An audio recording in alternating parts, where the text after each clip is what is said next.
Assalamualaikum warahmatullahi wabarakatuh. Selamat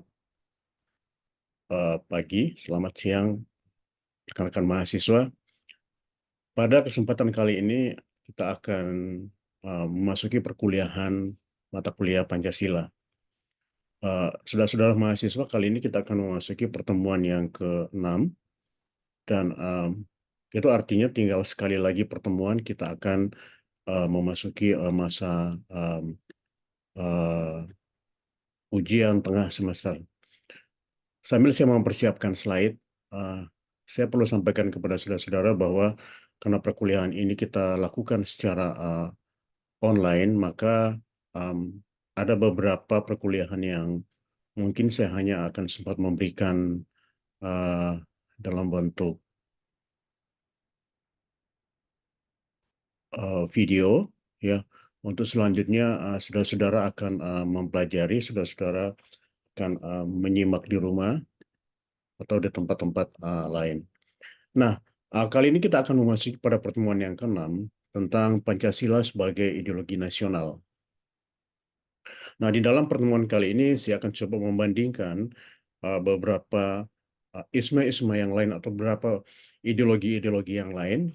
Kita bandingkan dengan Pancasila yang pada perkuliahan minggu yang lalu, saya coba sudah menjelaskan, memberikan penjelasan tentang apa itu ideologi Pancasila. Nah, perbandingan ideologi Pancasila dengan ideologi yang lain. Pertama kita lihat misalnya tentang liberalisme. Nah, liberalisme itu kalau kita lihat dari sejarahnya, itu dimulai dari Inggris, ya. Liberalisme itu akibat adanya zaman yang kita sebut sebagai zaman pencerahan, yang di Eropa pada saat itu terjadi, atau biasa kita sebut sebagai zaman Aufklärung, yang menyatakan bahwa manusia memberikan penghargaan dan kepercayaan besar pada rasio. Nah, rahasia itu dianggap sebagai kekuatan yang menerangi gejala sesuatu di dunia ini. Jadi pada zaman abad ke-18 di Eropa itu terjadi disebut masa pencerahan atau disebut sebagai masa Aufklärung. Nah, pada saat itulah sebenarnya liberalisme itu mulai hadir, di mana dalam aliran liberalisme itu, ya, atau ideologi liberalisme itu benar-benar memberikan penghargaan dan kepercayaan kepada manusia itu karena manusia dianggap mempunyai rasio atau mempunyai pemikiran. Itu sebabnya manusia harus diberikan hak-haknya, ditempatkan pada hak, ditempatkan pada posisi yang paling tertinggi di dalam peradaban manusia. Nah, selanjutnya liberalisme akan membawa suatu sistem, yaitu disebut sebagai kapitalisme.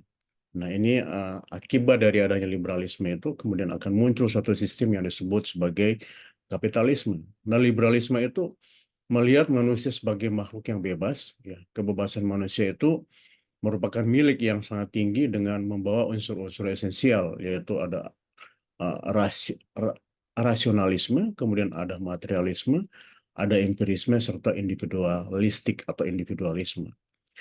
Nah, sudah harus ketahui bahwa dampak daripada liberalisme itu benar-benar akan memunculkan segregasi di dalam kehidupan manusia, peradaban manusia. Misalnya kita lihat manusia akan menjadi sangat individualistik, ya, kemudian sangat rasional, ya, segala hal itu harus dapat dibuktikan dengan akal pikiran, ya, kemudian tentu sangat materialistik dan menjadi sangat empirisme, gitu. Jadi hal-hal yang tampak di depan mata itulah yang disebut sebagai sesuatu hal yang ada. Nah, itu akibat daripada uh, aliran liberalisme itu. Kemudian ajaran liberalisme juga bertitik tolak dari hak asasi manusia, yang pada manusia sejak ia lahir tidak dapat diganggu oleh siapapun termasuk penguasa kecuali dengan persetujuannya. Nah, aliran liberalisme juga ini sebenarnya dilatar belakangi oleh pemikiran bahwa manusia itu adalah suatu individu yang mempunyai hak-hak mutlak, ya, sehingga dia sejak lahir sampai dia mati itu nggak bisa diganggu apapun yang menjadi hak-hak yang ada di dalam, yang dibawa, ya, atau yang dimiliki tanpa menulis suatu persetujuan dari orang tersebut. Jadi sekali lagi yang mendasari uh, liberalisme itu karena tadi, ya, manusia semakin banyak menggunakan rasionya di dalam berpikir, ya, sehingga manusia berpikir bahwa, atau orang-orang pada saat itu berpikir bahwa ada hak asasi manusia. Nah, hak asasi manusia itu adalah merupakan hak ya, yang dibawa manusia sejak lahir, dan hak-hak yang dimiliki itu tidak bisa diganggu-gugat oleh siapapun. Nah, hak asasi manusia tersebut memiliki nilai-nilai dasar, yaitu ada kebebasan, kemudian di dalamnya juga ada kepentingan pribadi, kemudian ada uh, individu-individu yang menuntut kebebasan secara mutlak, ya. Misalnya kebebasan dalam mengejar kebahagiaan, ya. Itu sebabnya dalam dalam ideologi liberalisme itu memang semata-mata manusia itu akan mengejar kekayaan material yang sebanyak-banyaknya. Nah, selain itu, paham liberalisme juga selalu mengaitkan aliran pikirannya dengan hak asasi manusia. Ya, sebelumnya saya sudah menjelaskan tadi bahwa baik liberalisme maupun kapitalisme itu selalu mengedepankan tentang hak asasi manusia. Hal ini menyebabkan paham tersebut memiliki daya tarik yang kuat di kalangan masyarakat tertentu. Nah, hal tersebut tidak sesuai dengan Pancasila yang memandang manusia sebagai makhluk Tuhan dan mengemban tugas sebagai makhluk pribadi dan makhluk sosial. Nah, di dalam doktrin liberalisme itu memang selalu berlindung di balik hak asasi manusia. Nah, yang menjadi problematika dalam hak asasi manusia itu, utamanya yang diperankan di Barat, seringkali mengabaikan hak-hak orang lain. Nah, Nah, tentu hal ini sangat berbeda kalau misalnya kita membandingkan liberalisme kapitalisme itu dengan Pancasila, di mana saudara-saudara ketahui bahwa Pancasila itu memandang sosok manusia itu sebagai makhluk Tuhan, ya, yang mengemban dua tugas sekaligus, tugas sebagai pribadi, sebagai pertanggungjawaban sebagai makhluk pribadi, kemudian yang kedua, manusia itu mempunyai tugas sosial, ya. Itu sebabnya manusia juga disebut sebagai makhluk sosial. Jadi ada tugas-tugas sosial yang harus diperankan tadi selain tugas-tugas pribadi. Nah, itu yang membedakan itu. Nah, kalau kita lihat liberalisme dan kapitalisme itu, manusia semata-mata hanya memerankan hak pribadinya. Itu sebabnya manusia ya hanya benar-benar mengejar hal-hal yang bersifat liberalis, maaf, hal-hal yang bersifat materialistis dan hanya mencari kebahagiaan-kebahagiaan semata-mata. Nah, ini sekali lagi ini bertentangan dengan konsep di dalam ideologi Pancasila. Nah, ideologi sosialisme. Ya, tadi kalau kita lihat kapitalisme, ada liberalisme misalnya, ya sekarang kita lihat tentang sosialisme. Nah, tokoh utama yang mengajarkan komunisme itu adalah Karl Marx. Ajaran Karl Marx itu kemudian ditambah oleh pandangan ada Engels dan Lenin. Nah, sehingga ajaran komunis melandaskan kepada teori Marxisme dan Leninisme gitu. Nah, pada kesempatan yang lain nanti kita akan bahas tentang apa itu teori Marxisme, kemudian apa itu teori Leninisme. Nah, ajaran komunis didasarkan atas kebendaan. Nah, oleh karena itu komunisme tidak percaya kepada Tuhan. Bahkan agama dikatakan sebagai racun bagi masyarakat. Nah, ajaran tersebut jelas bertolak belakang dengan Pancasila. Sudah ketahui ada beberapa negara yang saat ini masih menganut ideologi komunis, misalnya RRT, kemudian North Korea, Korea Utara, kemudian yang dekat dengan kita yaitu Vietnam, sosial demokratik, ya. Nah, di dalam negara-negara yang menganut atau mempunyai ideologi komunis seperti itu, memang agama itu nyaris tidak mempunyai tempat, ya, sama sekali. Ya, sehingga kalau kita lihat misalnya dalam negara-negara yang menganut sistem komunis itu, agama itu benar-benar hanya ada di ruang-ruang pribadi setiap masyarakat. Itu sebabnya dianggap uh, mereka menganggap bahwa agama itu hanya sesuatu yang menjadi candu, ya, menjadi racun buat masyarakat, ya, dan tentu dalam aliran komunis itu dianggap sebagai suatu hal yang sangat berbahaya gitu. Nah, hal ini tentu sangat berbeda dengan Pancasila, ya, sebagaimana sudah ketahui bahwa Pancasila bahkan dalam sila pertama saja ya kita sudah mencantumkan ketuhanan yang Maha Esa. Nah, kemudian masyarakat komunis tidak bercorak nasional. Nah, masyarakat yang diciptakan komunis adalah masyarakat komunis dunia yang tidak dibatasi oleh kesadaran nasional. Jadi, dalam konsep komunis itu mereka tidak memikirkan suatu teritorial tertentu. Tapi konsep mereka itu selalu berusaha bagaimana mengembangkan ideologi-ideologi komunis itu tanpa batas-batas wilayah. Itu sebabnya dalam konsep komunisme itu uh, intranasional gitu ya. Jadi mencoba terus mengembangkan ideologi-ideologi ini, meskipun sudah ketahui bahwa ideologi ini nyaris sebenarnya hampir runtuh. Sudah ketahui Uni Soviet itu sudah bercerai-berai. Kemudian mungkin sekarang yang benar-benar masih menggunakan komunisme sebagai suatu ideologi, mungkin ada beberapa negara, misalnya seperti Kuba atau RRT ya, dan mungkin yang tetangga dari kita, Sosial Demokratik Vietnam. Nah, masyarakat komunis masa depan adalah masyarakat yang tanpa kelas, yang dianggap akan memberikan suasana hidup yang aman dan tentram dengan tidak adanya hak milik atas alat produksi dan hapusnya pembagian kerja. Nah, ini memang menjadi ciri khas dalam suatu negara komunis, bahwa segala hal yang menjadi bagian yang ada di dalam wilayah itu tidak dimiliki oleh individu, tetapi itu hanya dimiliki oleh negara, misalnya alat-alat produksi dan seterusnya. Nah, Pancasila disebut sebagai ideologi terbuka. Kenapa? Karena ciri khas ideologi terbuka adalah bahwa nilai-nilai dan cita-cita tidak dipaksakan dari luar, melainkan digali dan diambil dari kekayaan rohani dan moral budaya masyarakat sendiri. Itu sebabnya kalau kita dalam doktrin Pancasila, kita selalu menerangkan atau selalu kita diajarkan bahwa Pancasila itu digali dari akar budaya masyarakat Indonesia. Pancasila itu lahir dari budaya masyarakat Indonesia. Meskipun kita tidak dapat kita pungkiri bahwa dalam Pancasila juga itu dipengaruhi oleh budaya-budaya dari luar.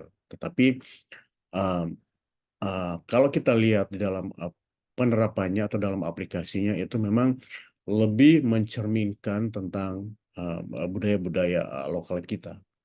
Nah, seperti saudara-saudara ketahui bahwa para pencetus Pancasila pada saat itu selain Soekarno, ada beberapa tokoh-tokoh yang lain yang mempunyai pendidikan-pendidikan dari Barat, gitu.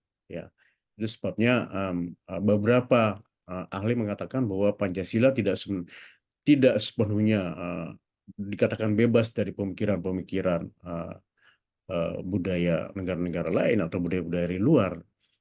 Um, tetapi ya para the founding fathers kita bisa membuktikan ya melalui berbagai macam pendekatan-pendekatan di dalam Pancasila itu ya, misalnya kalau sudah saudara melihat ya, di Pancasila itu mempunyai butir-butir ya, ada butir-butir atau ada turunan-turunan pada setiap sila-sila itu. Nah, benar-benar di situ dibuat atau disusun suatu konsep yang benar-benar merupakan internalisasi ya dari peradaban atau ciri khas keindonesiaan. Nah, di dalam Pancasila itu pada dasarnya dari konsensus masyarakat, tidak diciptakan oleh negara, melainkan ditemukan dalam masyarakat sendiri. Itu doktrin yang kita pegang dalam Pancasila. Nah, kemudian ideologi terbuka adalah ideologi yang dapat berinteraksi dengan perkembangan zaman dan adanya dinamika secara internal, gitu. Selanjutnya, suatu ideologi wajar ialah bersumber dari dan berakar pada pandangan hidup bangsa dan falsafah hidup bangsa Indonesia. Dengan demikian, ideologi tersebut akan dapat berkembang sesuai dengan perkembangan masyarakat dan kecerdasan kehidupan bangsa. Nah, salah satu bukti bahwa Pancasila itu benar-benar digali ya dari akar budaya bangsa Indonesia, Pancasila itu tetap eksis sampai sekarang dan tetap menjadi bagian dari kehidupan masyarakat Indonesia. Bahkan pemuka-pemuka agama sekalipun itu telah menerima Pancasila sebagai suatu ideologi, dan kita bisa membuktikan bahwa tidak ada sila dalam Pancasila itu yang bertentangan dengan agama, yang bertentangan dengan peradaban yang ada di Indonesia. Nah, kemudian Pancasila berakar dalam pandangan hidup bangsa dan falsafah bangsa, sehingga memenuhi prasyarat sebagai ideologi terbuka. Ya. Nah, sekalipun ideologi ini bersifat terbuka, tidak berarti bahwa keterbukaannya adalah begitu rupa sehingga dapat memusnahkan atau menyediakan ideologi itu sendiri. Nah, hal ini merupakan suatu yang tidak nalar ya, atau yang tidak masuk dalam uh, apa namanya dalam pemikiran kita. Nah, apa yang menjadi faktor pendorong keterbukaan Pancasila itu? Yang pertama adalah kenyataan dalam proses pembangunan nasional dan dinamika masyarakat yang berkembang secara cepat. Kemudian kenyataan menunjukkan bahwa bangkrutnya ideologi yang tertutup dan beku cenderung meredupkan perkembangan dirinya sendiri. Ya, kita belajar dari uh, komunis misalnya yang cenderung tertutup dan sekarang nyaris komunis itu hanya dipraktekkan oleh beberapa negara. Kemudian pengalaman sejarah kita di masa lampau, kemudian tekad untuk memperkokoh kesadaran akan nilai-nilai dasar Pancasila yang bersifat abadi dan hasrat pengembangan secara kreatif dan dinamis dalam rangka mencapai tujuan daripada pembangunan nasional. Nah, apa sifat ideologi itu? Ada dalam sifat ideologi Pancasila itu ada dimensi idealisme, kemudian ada dimensi fleksibilitas. Yang pertama, mengandung dimensi idealisme itu mengandung cita-cita yang ingin dicapai dalam berbagai bidang kehidupan bermasyarakat, berbangsa dan bernegara. Nah, cita-cita ini berisi harapan yang masuk akal. Kemudian dimensi fleksibilitas itu melalui pemikiran baru tentang dirinya, ideologi itu mempersegar dirinya dan memperkuat relevansinya dari waktu ke waktu. Nah, kemudian ada dimensi realitas. Jadi tadi ada dimensi idealisme, ada dimensi fleksibilitas, ada dimensi realitas. Nah, dimensi realitas itu diterangkan bahwa nilai-nilai yang terkandung di dalamnya bersumber dari nilai-nilai real. Ya, seperti sudah ketahui bahwa di dalam Pancasila itu kita sebutkan bahwa benar-benar kita ambil atau kita intisarikan dari filosofi kehidupan bangsa Indonesia, sehingga benar-benar terinternalisasi, tertanam dan berakar dalam setiap kehidupan masyarakat, bahkan pada setiap individu-individu, terutama pada ideologi itu sejak lahir. Nah, sehingga mereka betul-betul merasakan dan menghayati bahwa nilai-nilai dasar itu adalah milik mereka bersama atau milik kita bersama. Nah, dengan demikian nilai-nilai ideologi itu tertanam dan berakar di dalam masyarakat. Nah, kenapa Pancasila benar-benar jadi realistis? Karena sejak kita kecil, sejak kita ada di bangku SD, bahkan sejak di TK, Pancasila itu sudah diajarkan. Sehingga benar-benar sudah menginternalisasi dalam setiap pola kehidupan masyarakat Indonesia. Nah, batas-batas keterbukaan ideologi Pancasila. Ya, ada batas-batas stabilitas nasional yang dinamis, kemudian larangan terhadap ideologi Marxisme, Leninisme, dan komunisme, mencegah berkembangnya paham liberal, larangan terhadap pandangan ekstrim yang menggelisahkan kehidupan masyarakat, dan penciptaan norma yang baru harus melalui suatu konsensus. Nah, saudara-saudara mahasiswa, demikian yang saya dapat sampaikan.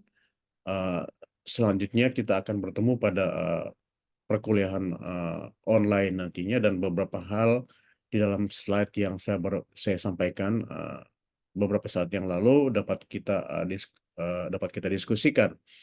Semoga saudara-saudara mahasiswa dapat kembali mengulas atau kembali mempelajari slide-slide yang saya sudah share, sehingga nanti dapat kita diskusikan pada perkuliahan-perkuliahan selanjutnya. Demikian yang saya dapat sampaikan, dan terima kasih atas perhatiannya. Wassalamualaikum warahmatullahi wabarakatuh.